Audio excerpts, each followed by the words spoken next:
প্রবাস নামক জেলখানা এটি। আর এখানে দেখেন কিভাবে কষ্টের সাথে থাকতে হচ্ছে। বাংলাদেশি দালালদের বিচার হওয়া উচিত বাংলার জমিনে। আসসালামু আলাইকুম, আপনারা সবাই কেমন আছেন? আজ আমি আপনাদের একটা ভিডিও দেখাচ্ছি। এই ভিডিওটি হলো আমাদের দেশ না, এটি হলো মালয়েশিয়া।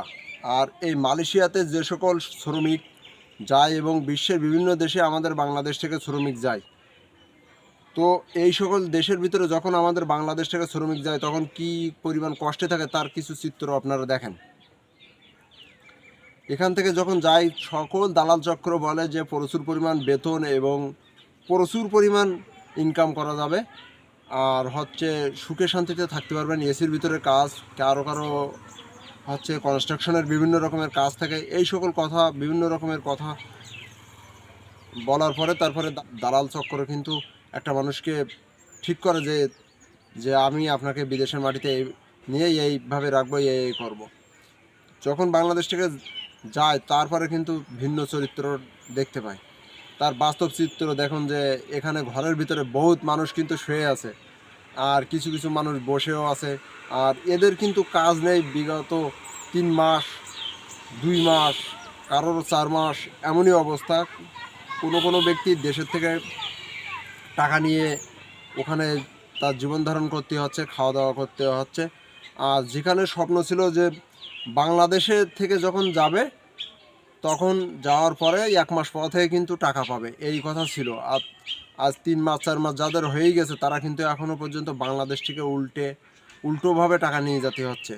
যেরকমটি আমি বলতে চাচ্ছি সেটি হলো যে যখন একটা মানুষ বিদেশে যায় তার নিয়ে অনেক কিন্তু স্বপ্ন থাকে, এবং স্বপ্নের জন্য তার কিন্তু বিশেষ করে বাংলাদেশের যে সকল জমি জায়গা, ঘর বাড়ি আর গরু বাছুর যা যে ভাই থাকে, বা সুদে চোরা ঋণ করতে হয় সুদের মারফতে। তো এইভাবে অনেক কষ্ট করে কিন্তু একটা সময় মানুষ প্রবাসে যায়, যেরকমটি আমিও করেছিলাম। আমিও কিন্তু প্রবাসী ছিলাম, আমিও জানি যে কীরকমভাবে একটা প্রবাসে যেতে হয়। এবং যে সকল মানুষ প্রবাসে আছে ম্যাক্সিমাম মানুষের হচ্ছে ঋণের ওপরে প্রবাসে যেতে হয়। আর যাওয়ার পরে যদি এইভাবে যদি অনাহারে কাজ ছাড়া যদি থাকতে হয় এবং যদি মাসের পর মাস কেটে যায় তখন কেমনটি লাগে। তো দেখেন যে বাংলাদেশের যে সকল শ্রেণীর মানুষ আছে, আমার মনে হয় এই সকল মানুষ পৃথিবীর বুকে আর কোনো দেশে মনে হয় নেই। শুধুমাত্র বাঙালিরাই আছে আমাদের দেশে। তারা হচ্ছে লোকের টাকা লুটে পুটে খাওয়ার জন্য ওত পেতে বসে আছে।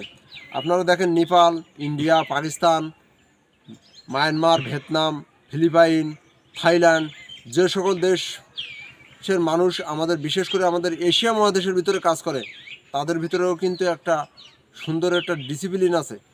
সেটা আপনারা জানেন, যারা বিদেশে থাকেন তারাও অবশ্যই আপনারা জানেন। আর যারা আমাদের বাঙালি আছে তারা জানে যে বাঙালি কত পরিমাণ বেয়াদব। তারা হচ্ছে শুধু টাকা ছাড়া কিছু চেনে না, তারা হচ্ছে শুধুমাত্র মানুষের রক্ত শোষণ করে খাওয়ার চিন্তা, এবং তাদের ধান্দা হলো মানুষের হয়রানি করা। তো এইটার বিচার হওয়া উচিত। আর আমি বেশি কথা বলতে চাচ্ছি না।